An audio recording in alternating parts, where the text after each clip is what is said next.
मेरा नाम भी आप जानते हैं और इस कार्यक्रम का नाम भी, लेकिन फिर भी दस्तूर को निभाते हुए नमस्कार दुनिया। इस हफ्ते के नए कार्यक्रम में एक बार फिर से आपका स्वागत है। मेरा नाम है नील।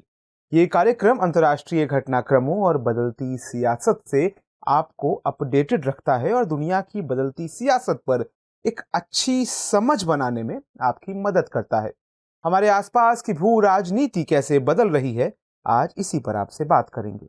आजकल अखबारों से लेकर सोशल मीडिया पर आप कतर की चर्चा खूब सुन रहे होंगे। इस चर्चे की वजह है कि कतर 22वें फीफा फुटबॉल वर्ल्ड कप की मेजबानी कर रहा है। इस आयोजन में निवेश और बेहतर इंतजाम के लिए कतर की खूब तारीफ भी हो रही है। लेकिन एक और वजह है जिसके चलते वैश्विक बिरादरी में कतर की खूब चर्चा हो रही है। असल में कतर और चीन ने दुनिया की सबसे लंबी नेचुरल गैस सप्लाई डील पर दस्तखत किए हैं। ये डील 2026 से काम करने लगेगी, जो 27 सालों तक चलेगी। इसके तहत कतर अपने new north field east project से सालाना 40 lakh ton gas China Petroleum and Chemical Corporation को भेजेगा। मीडिया रिपोर्ट्स की माने तो ये डील $60 अरब में हुई है। चीन पहला देश है जिसे नॉर्थ फील्ड ईस्ट से गैस की सप्लाई की जाएगी। कतर के मुताबिक ये डील नेचुरल गैस इंडस्ट्री के इतिहास में सबसे लंबी गैस सप्लाई डील है। अब सवाल ये कि इस डील की चर्चा क्यों हो रही है? क्या इस डील का कोई भू राजनीतिक महत्व है? एक सवाल ये भी कि क्या ये डील किसी ऊर्जा प्रतिस्पर्धा का नतीजा है? तमाम सवालों पर बात करेंगे, लेकिन पहले कतर के बारे में कुछ समझ लेते हैं। एटलस खोल लीजिए, मध्य पूर्व पर आ जाइए, या जिसे आप लोग वेस्ट एशिया या मिडिल ईस्ट कहते हैं। उस इलाके पर गौर करें तो कतर पश्चिमी एशिया या मध्य पूर्व का एक देश है। ये अरब प्रायद्वीप के पूर्वोत्तर तट पर एक छोटा सा प्रायद्वीप है। ये सऊदी अरब के साथ दक्षिण में अपनी एकमात्र भूमि सीमा साझा करता है। इसके बाकी इलाके फारस की खाड़ी से घिरे हुए हैं। बहरीन की खाड़ी कतर को बहरीन से अलग करती है। दोहा इसकी राजधानी है। कतर दिसंबर 1971 में संयुक्त राष्ट्र का मेंबर बना, जबकि 1972 में यह विश्व बैंक और अंतर्राष्ट्रीय मुद्रा कोष का हिस्सा बना। जहां तक नेचुरल या प्राकृतिक गैस के उत्पादन का सवाल है, तो कतर इस मामले में छठा बड़ा उत्पादक देश है, जबकि निर्यात के मामले में वो पहले पायदान पर है।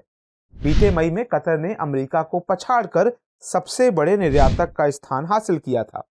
अप्रैल 2021 में $5.8 बिलियन की तुलना में अप्रैल 2022 के दौरान कतर ने कुल एलएनजी निर्यात $11.9 बिलियन तक किया, या उसका निर्यात $11.9 बिलियन पहुंच गया। दिलचस्प बात है कि कतर का अधिकांश एलएनजी निर्यात चीन में ही होता है और इसके बाद भारत और जापान का नंबर आता है। खैर, अब सवाल है कि इस गैस डील की चारों ओर चर्चा क्यों हो रही है? देखा जाए तो चीन दुनिया का सबसे बड़ा ऊर्जा उपभोक्ता है। नोट कर लीजिए, हाल ही में इस मामले में उसने अमेरिका को पीछे कर दिया है। भारत इस मामले में तीसरे नंबर पर है। दूसरी बात है कि ऊर्जा सुरक्षा के लिए चीन आयात पर निर्भर है, भारत की ही तरह कमोबेश। ऐसे में चीन को एक बड़ी डील की जरूरत थी। ये डील सिर्फ अपनी जरूरत को पूरी करने के लिए नहीं की गई है। असल में ऊर्जा सुरक्षा के मद्देनजर ये डील ऊर्जा प्रतिस्पर्धा का नतीजा है। ये जो ऊर्जा प्रतिस्पर्धा का मुद्दा है, इसको ध्यान रखिए, क्योंकि सवाल है कि ये प्रतियोगिता क्यों है, ये प्रतिस्पर्धा आखिर है ही क्यों? असल में जब से यूक्रेन पर रूस ने हमला किया है, तब से गैस आपूर्ति और उसकी कीमतों को लेकर बाजार में भारी अनिश्चितता है। यूक्रेन पर रूस के हमले के बाद प्राकृतिक गैस की मांग काफी बढ़ गई है। ऐसे में खासकर यूरोपीय देशों में ये समस्या देखी गई है। इसकी वजह है कि यूरोपीय देशों में आधे से ज्यादा गैस की सप्लाई रूस करता था, लेकिन जब से जंग की शुरुआत हुई है, तब से सप्लाई प्रभावित हुई है। यूरोप रूस की गैस पर निर्भरता को कम करने की दिशा में काम भी कर रहा है। ऐसे में यूरोप की गैस जरूरत को पूरा करने में खाड़ी देशों की भूमिका बढ़ गई है। लेकिन रूस जैसे बड़े खिलाड़ी के बाजार से लगभग बाहर हो जाने के चलते गैस की बढ़ती कीमत ने चिंताएं बढ़ा दी हैं। इसलिए चीन ने ऊर्जा सुरक्षा को सुनिश्चित करने के लिए कतर से लंबी गैस डील की है, जिसकी चारों ओर चर्चा है। मगर एक सवाल यह भी है कि क्या चीन कतर का यह सौदा सिर्फ गैस जरूरत तक ही सीमित है? छोटा जवाब है नहीं, बड़ा जवाब। जानकारों की माने तो ये चीन और कतर के बीच बढ़ती रणनीतिक साझेदारी का प्रतीक है। इन दोनों देशों का भू राजनीतिक झुकाव और हित अफगानिस्तान, ईरान और पूरे पश्चिम एशिया पर नजर टिकाए हुए है, जहां क्षेत्रीय सुरक्षा एक बड़ा सवाल है। इस समझौते को पश्चिम एशिया में अमेरिकी वर्चस्व के सामने एक चुनौती के रूप में भी देखा जा रहा है। ये चुनौती बहुत मजबूत है। इसके पक्ष में कई तर्क दिए जा सकते हैं। पहला तो ये कि चीन और ईरान अमेरिकी विरोधी रणनीतिक दृष्टिकोण साझा करते हैं। दूसरी बात ये कि जब डोनाल्ड ट्रंप ने ईरान परमाणु समझौते को तोड़ दिया था, तब चीन ने भी प्रतिबंधों के सवाल पर अमेरिका के साथ जाने से इनकार कर दिया था।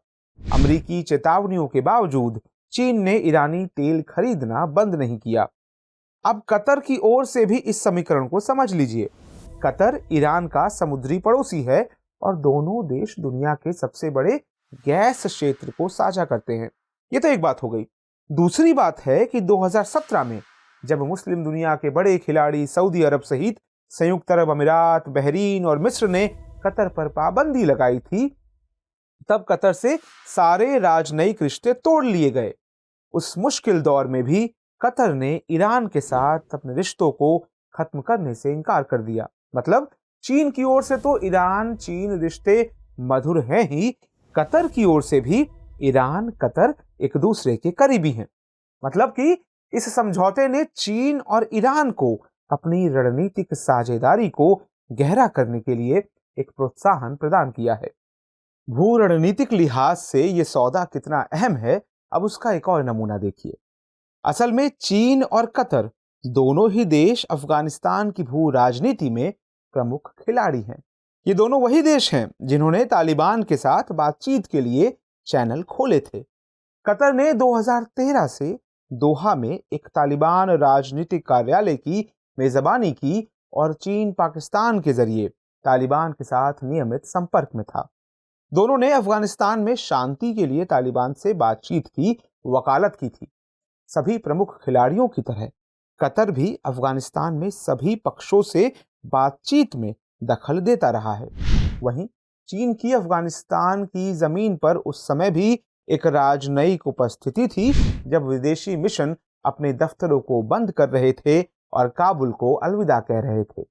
यहां पर यह भी नजरअंदाज नहीं किया जा सकता कि चीन उत्तरी हिंद महासागर में तेजी से अपनी नौसैनिक मौजूदगी बढ़ा रहा है। जिस फारस की खाड़ी से कतर घिरा हुआ है, वो चीनी महत्वाकांक्षाओं में प्रमुखता से शामिल है।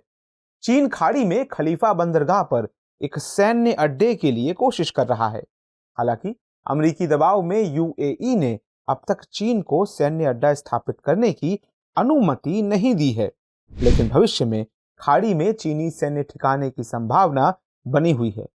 कतर शायद सबसे मजबूत दावेदारों में से एक हो सकता है। बहरहाल चीन कतर ने जिस ऐतिहासिक सौदे को अंजाम दिया है, उसके कई भू रणनीतिक महत्व हैं, लेकिन यह सौदा कब और कितना असर छोड़ता है, ये सवाल अभी बाकी है। इसको देखना दिलचस्प होगा। अब नोट कर लेते हैं आज का सवाल है, चीन कतर गैस सौदा पश्चिम एशिया में एक नया भू रणनीतिक समीकरण बनाएगा? परीक्षण कीजिए। हमारे इस कार्यक्रम को लेकर आपका क्या फीडबैक है और आप क्या कुछ सुझाव देना चाहते हैं, हमें कमेंट सेक्शन में जरूर बताइए। हमें आपकी प्रतिक्रिया का इंतजार रहेगा। नमस्कार।